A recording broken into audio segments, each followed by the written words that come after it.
Hello everyone, thanks for tuning in to today's second video, doing the ECMWF 30-day look at for today's second video.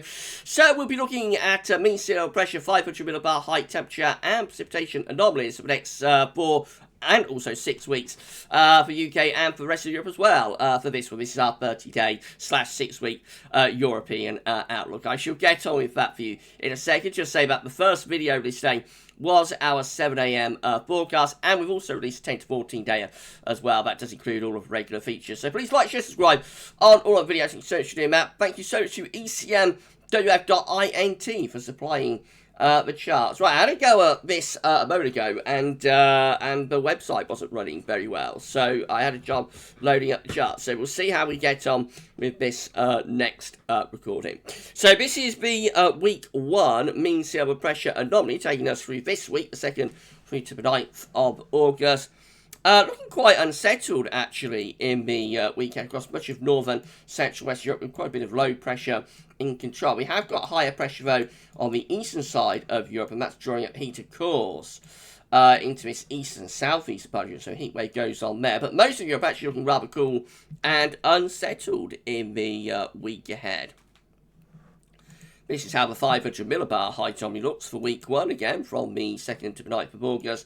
So, low pressure below average heights digging in from Greenland and North Atlantic into the North and West Europe. At the same time, we've got high pressure above average heights in the East and the Southeast Europe. That pulls the heat up the eastern side of Europe. At the same time, cool air is digging into the North and to the West of Europe with the trough of below average heights through there. So, clearly, there's a Northwest-Southeast split going on. Temperature anomalies display this very nicely. So northern, western and central Europe coming out below average. It's cooler average Scandinavia, for example. The core of the cooler average temperature on its own through France and into southern parts of Germany, where we're down to around 3 to 6 degrees below average. Much of the UK, so below average Spain and Portugal, slightly below average through there. But then you see where the hot air is. It's like southern Italy and then into southeastern corner of Europe and the Med, up to Black Sea and into south of Russia. Significantly hotter than average through there, so the heat wave goes on in the far southeastern corner. Maybe signs of a little bit of a cool down starting to appear into parts of the Balkans, for example, however. And the precipitation anomaly for week 1 looks like that. So where it's hottest, it's driest in this southeastern corner from southern Italy towards Greece and also possibly over towards Turkey. It's also rather dry up towards Scandinavia as well. So Norway, central north parts of Sweden, coming out dry and average through there.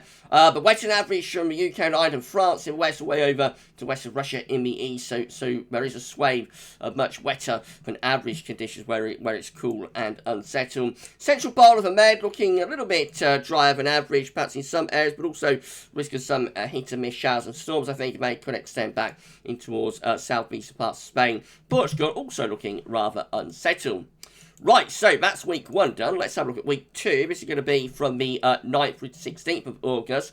Another big change as we lose all low pressure across northern and western Europe, and we replace it with high pressure. So it looks like we've got much higher pressure building next week, if the ECM extended is right. At the same time, lower pressure looks like it's started to dig in towards the eastern side of Europe. Let's have a look at the 500 millibar height on. This is it. So we see above average heights there starting to extend up the western side of Europe. So much of northern and western Europe getting some higher pressure. That trough of low pressure looks like it's being pushed more towards the eastern part of Europe. This probably starts to bring a cool down, I would have thought, and more unsettled conditions, a breakdown to heat wave in towards that southeastern corner of Europe. Let's have a look at the temperature anomaly. So yeah, it's still above average in that far southeastern corner, but not as above average, not as hot to average in the southeast of Europe. But it is still, you know, warm. It's still warmer than average, and given its hot time of year, I mean, that will still be pretty hot there, particularly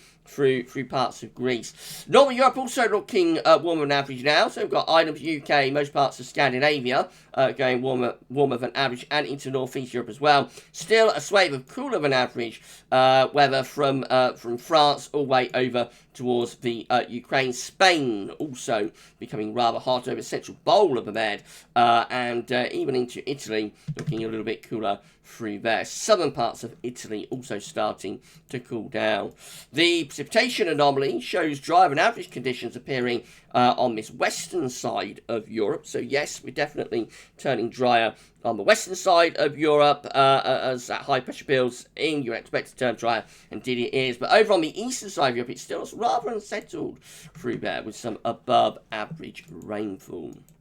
Right, that takes us through to week 3, which will be the 16th to 23rd of August. And high pressure is situating itself over Scandinavia now. So it looks like we're bringing more of an easterly flow across northern parts of Europe. That could be quite warm, or maybe even relatively hot through northern Europe. This white area is interesting. We may have some sort of trough of low pressure coming through here underneath that Scandinavian high. Let's have a look at the 500 millibar height anomaly. So that shows like a large ridge across northern and west Europe, extending down from Scandinavia to northwest Europe, below average heights, low pressure over on this eastern side of Europe. The week 3 temperature anomaly is again warmer than average in much of northern northwestern Europe. So again, Ireland, UK, Scandinavia, into northern parts of Germany, also in some parts of Low Country is coming out warmer than average through there.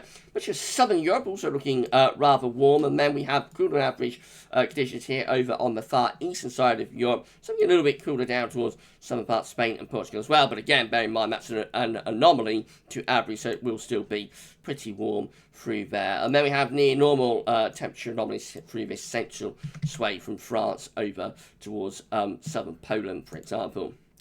And the precipitation anomaly looks like this. So, again, where we've got the high pressure across northern Europe, it is relatively dry up there. Also rather dry down across southern parts of Europe and into the southeastern Med as well. And then it's a little bit more unsettled through this central swathe.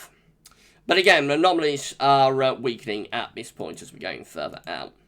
Right, week 4 is going to be the 23rd to the 30th of August. Still a lot of high pressure across northern and western Europe. So the ECM extended today is really going to town on high pressure through northern and western Europe. That will bring loads of dry, fine, very warm or even quite hot weather to much of northern western Europe. Would have thought some lower pressure down here across southern parts of Europe, perhaps. The 500 millibar height anomaly looks like that. So no real change, actually, from weeks 3 to 4. Still with high pressure dominating across many northern and western parts of Europe, above average heights through there. The temperature anomaly remains warm across northern Europe. Scandinavia, again, has the core of it, but it does also extend out down into towards Ireland, UK as well. Underneath that area of high pressure, it's a little bit cooler through the central and southwestern parts of Europe, and then southern Europe generally on the milder than average side. And the week 4 precipitation anomaly, again, looks wettest in the southeastern corner of Europe. So a big change here as we go further on into August. We lose the heat wave and the drought, dry weather across that southeastern part of Europe, and we replace it probably with heavy thunderstorms and wet weather. At the same time, northern and western Europe, though, are looking pretty dry. And in between, we have this vast area where there's not much of a signal. Right, that's the 30-day look ahead done, the 4-week look ahead. Let's just have a look at weeks 5 and 6 data.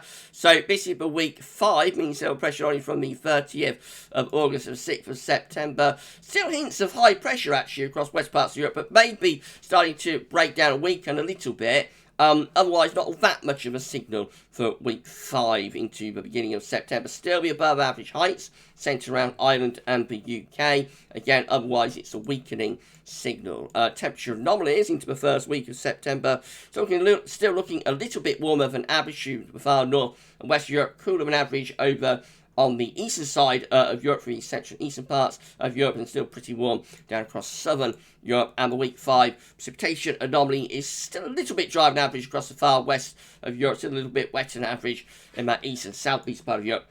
And then finally, week 6 is going to be the 6th through to the 13th of September. And by this point, you know, the signal is so weak that we can't really draw any conclusions, other than probably as we go further on into September, the high pressure is beginning to break down, and you know, the high pressure beginning to go, that high pressure signal. So there's no particular signal into week 6, you know, from a mean external pressure or 500 millibar high anomaly perspective. The temperature and also the precipitation anomalies are weakening too, but it could be starting to turn a little bit more unsettled across northern and western parts of Europe by the time getting to the into early to mid-September. Right, okay, so that's it for your EC 30-day look ahead for this week. Hope you enjoyed it. Please like the video if you did. Do it all over again next Tuesday. Remember, any forecast beyond 5-7 days is fraught with health warnings, and so this is just a snapshot of what the model is showing today, but it could look very different. Next week, we'll be back later on for your 10 to 14 day. That's going to include all the regular features, so come back for that then. For this week's EC 30-day look ahead, that's all for now, and thanks for watching.